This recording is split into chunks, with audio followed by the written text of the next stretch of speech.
Tube Tamil cinema news. Corporate கம்பெனிகள் சினிமாவை நாசப்படுத்திவிட்டன. விக்ரமன் ஆவேசம். தற்போது தமிழ் சினிமாவில் கார்ப்பரேட் கம்பெனிகள் ஆதிக்கம் அதிகமாகவே உள்ளது. பெரிய பட்ஜெட் படங்களை தயாரித்து ஒரே நேரத்தில் 1000 தியேட்டர்களில் ரிலீஸ் செய்து ஓப்பனிங்கிலேயே கலெக்ஷனை அள்ளி லாபம் பார்த்து விடுகிறார்கள்.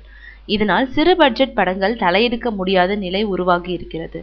இது குறித்து இயக்குநர்கள் சங்க தலைவர் விக்ரமன் ஆவேசமாக சில கருத்துக்களை சொன்னார். மெய்யழகி பட ஆடியோ விழாவில் அவர் பேசியதாவது: சிறு முதலீட்டு படங்களின் எதிர்காலம் கேள்விக்குறியாக உள்ளது. 1 கோடிக்கு படம் எடுத்தால் 2 கோடிக்கு விளம்பரம் செய்ய வேண்டியது இருக்கிறது. தயாரிப்பாளர் சங்கம் முன்பு போல் துணிச்சலுடன் செயல்படவில்லை. முன்பு ஒரு பத்திரிகை தனது விளம்பர கட்டணத்தை உயர்த்திய போது தயாரிப்பாளர் சங்கம் துணிச்சலாக விற்பனை குறைவாக உள்ள ஒரு பத்திரிகைக்கு விளம்பரத்தை கொடுத்தது. அந்த தைரியம் இப்போது இல்லை.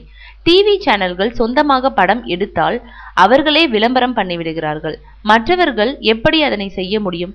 கார்ப்பரேட் கம்பெனிகள் புகுந்து சினிமாவை நாசப்படுத்தி விட்டன. நானும் ஒரு படம் எடுத்திருக்கிறேன். பார்த்தவர்கள் எல்லாம் நன்றாக இருக்கிறது என்கிறார்கள். ஆனால் ஸ்டார் வேல்யூ இல்லை என்று வாங்க மறுக்கிறார்கள்.